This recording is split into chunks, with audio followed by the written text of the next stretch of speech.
Oke, assalamualaikum warahmatullahi wabarakatuh. Selamat pagi anak-anak. Pagi, Pak.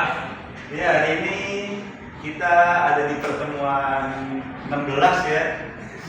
Di hari Senin ini kita akan mulai materi pembelajaran yaitu corak kehidupan manusia purba di Indonesia. Nah, sebelumnya anak-anak udah pada tahu belum apa itu corak kehidupan manusia purba? Belum, Pak. Belum. Nah, sebelum kita masuk ke dalam materi, kita ada tujuan pembelajaran di dalam kelas ini, yaitu coba kalian baca sendiri. 1. Menganalisis pembawakan waktu masa teknologi kebatuan. 2. Menganalisis hasil kebudayaan masa Paleolitikum sampai Megalitikum. Dan 3. Menganalisis perkembangan teknologi pada masa zaman logam. 4. Menyajikan pembawakan waktu Paleolitikum sampai Megalitikum secara individu atau kelompok. Nah, ini adalah gambar di mana pada saat itu manusia belum mengenal tulisan. Jadi mereka masih main batu, berburu, belum ada pakai baju. Nah ini coraknya. Nah itu belum pakai baju ya, ini emaknya udah pakai baju. Oke, kita masuk. Kata konsepnya yaitu periodisasi perkembangan budaya Indonesia. Nah di zaman batu ada namanya zaman batu tua yaitu Paleolitikum, batu menengah Mesolitikum, zaman batu muda Neolitikum, zaman batu besar Megalitikum. Dan akhirnya ada transisi zaman dari zaman logam. Nah zaman logam terdiri dari subnya jadi zaman tembaga, zaman perunggu, zaman besi. Oke. Nah ini kita masuk ke materi zaman Paleolitikum. Nah zaman Paleolitikum ini adalah zaman di mana hidup manusia purba pada saat itu masih berpindah-pindah tempat. Mereka masih mengandalkan suatu ruang lingkup yang di situ masih banyak makanan-makanan yang masih belum punah lah. Anjay. Nah hidupnya itu sangat tergantung pada alam sekitar. Nah masih banyak menggunakan alat-alat yang sangat sederhana. Itu alat-alatnya itu kapak, genggam, yang berfungsi untuk memotong, menggali, dan menguliti binatang. Dan masih menggunakan bahasa yang sederhana untuk berkomunikasi. Ya begitu ya Nek. Ya. Yo. Siapa? Nah ini hasil kebudayaan pada zaman batu tua, yaitu Paleolitikum. Nah itu tuh ada kapak genggam, kapak perimbas, alat tulang dan tanduk. Ini alat serpi atau plakes. Ini kapak penetap. Nah ini contoh-contoh gambarnya. Nah ya baik Pak. Oke kita lanjut ya. Nah kita lanjut di zaman Mesolitikum atau zaman batu besar. Nah zaman Mesolitikum tuh memiliki ciri berikut, yaitu zamannya di mana manusia purba itu udah menetap di gua atau di pantai, tidak mengandalkan alam-alam sekitar lagi untuk mencari makanan atau sebagai dia bertahan hidup. Nah manusia zaman ini juga suka bercocok tanam dan mengumpulkan makanan. Nah manusia zaman ini juga bisa membuat kerajinan dari gerabah. Nah sampah-sampahnya itu ada kejokan Modinger, yaitu banyak ditemukan di sepanjang pesisir pantai timur Sumatera. Oke lanjut ya. Nah ini hasil dari kebudayaan zaman batu tengah. Salah tadi data aja menulis. Nah itu box joket Modinger, itu lukisan dinding, gua kayak darah ya. Dan tangannya tuh. Ini kapak genggam Sumatera. Anjay. Gigi mata panah gigi ini kayak dari gigi ikan hiu. Ini hajikon. Apaan tuh? Sampung. Apaan tuh Pak? Head cord apaan Pak? Mana? Head cord. Buat ini. Biasa bukan ini grafik. Wush. Oh, Halus ya Pak batunya Pak? halus. Oke, ini kita zaman Neolitik. Siap. Nah, di zaman Neolitik ini disebut dengan zaman perubahan dari food gathering ke food producing. Yang tadinya mengulang makanan, akhirnya dia sudah bisa memasak. Ciri-ciri zaman Neolitik sebagai berikut: peralatan sudah dihaluskan dengan bentuk tangkai.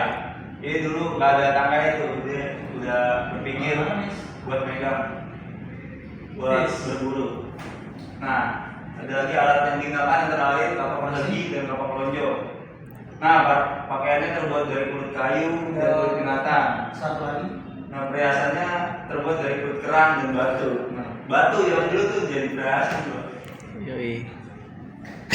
Tinggal mentah. Memiliki kemampuan bercocok tanam. Dia punya skill tambahan dari zaman Neolitik itu untuk bercocok tanam. Oke, ini ada hasil-hasilnya. Nah, ini revolusi budaya masa Neolitikum. Nah, itu pot gathering tuh, dia lagi makan tuh, nggak pakai baju.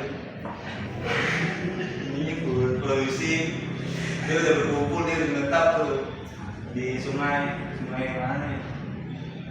Nah, dia udah berkumpul, udah pakai celana, pakai pakaian. Oke, lanjut ya. Oke Pak. Iya Pak. Nah, kita di zaman batu besar atau Megalitikum. Loh, mati Pak. Nah, aduh. Bentar. Nah, di zaman batu besar itu kebudayaan Dikit-dikit kabelnya Pak. Gangguan. Nah, kebudayaan zaman batu besar itu budayanya menghasilkan bangunan-bangunan monumental yang terbuat dari batu besar. Nah, tujuan pembangunan tersebut ada sebagai sarana pemujaan terhadap roh nenek moyang. Nah, di zaman batu besar ini mereka sudah mengenal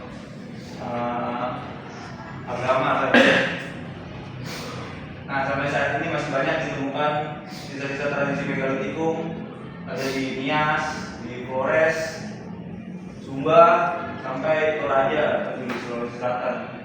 Nah, ciri zaman Megalitikum itu berproduksi, tempat tinggalnya udah menetap, bercocok tanam, dia udah beternak, jadi nelayan. Nah, itu nenek moyang kita seorang pelaut berarti, jadi nelayan. Membuat alat dari gerabah. Nah, berarti next ya. Coba. Nah, ini adalah contoh-contoh dari budaya zaman Megalitikum, budaya zaman batu besar. Nah, ada menhir, ada dolmen, sarkofagus. Ini ada waruga, ada peti kubur batu buat menguburin meninggal. Ini gambar dari pendiri meninggal yang ini kayak begini ya. Oke, lanjut. Nah, kita udah di peralihan zaman, itu zaman dimana mereka sudah mengenal logam atau besi lah. Nah, zaman ini menggantikan zaman batu. Jadi sebenarnya adalah untuk menyatakan bahwa pada saat itu logam mulai dikenal dan dipergunakan orang untuk membuat alat-alat keperluan hidupnya. Nah, jadi zaman perunggu, karena di samping alat-alat dari besi yang ditemukan jumlahnya terlalu sedikit. Nah, alat dari besi juga tak begitu banyak bedanya dengan alat-alat dari perunggu. Nah, hasil budaya zaman perunggu terdiri atas kapak corong, tekara, barang-barang perhiasan, bejana, perunggu, dan area-area perunggu. Oke, lanjut ya. Wah. Ini kapak corong nih, penggunaan kapak corong itu. Kapak corong adalah kapak perunggu yang bagian atasnya berlubang berbentuk corong. Digunakan untuk tanda kebesaran atau alat upacara yang dinamakan candrasa. Nah, ini biasanya ada di Jogja, di pulang roti NTT, Nah, ini kapal nyolong banyak dibuat dengan teknik shear purdu. Oke, kurang paham dari situ. Nah, ini negara dari Kongo. Bukan neraka ya. Nah, negara adalah gathering besar yang dibuat dari perunggu. Nah, negara banyak ditemukan di daerah Sumatera, Jawa, Bali, Sumbawa, Pulau Roti, Pulau K. Dan negara Demoko mempunyai bentuk yang hampir sama dengan genderang, tapi ada sedikit penyempitan di bagian pinggangnya. Biasa digunakan sebagai alat dari upacara keagamaan dan kebudayaan. Oke. Nah, ini yang gambar-gambarnya bak corong, negara, bukan kata, moko, ini bujana, perunggu. Oke. Sekarang kita sudah selesai di materi dari mana? Zaman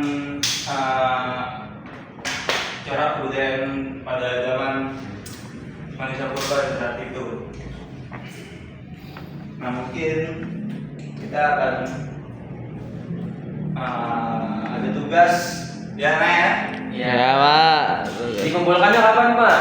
Dikumpulkannya 2 minggu lagi karena saya seminggu depan ada kegiatan di Australia.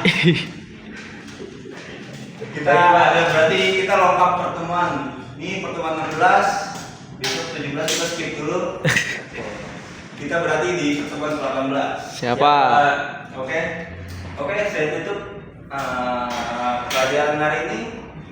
Wassalamualaikum warahmatullahi wabarakatuh. Waalaikumsalam warahmatullahi wabarakatuh.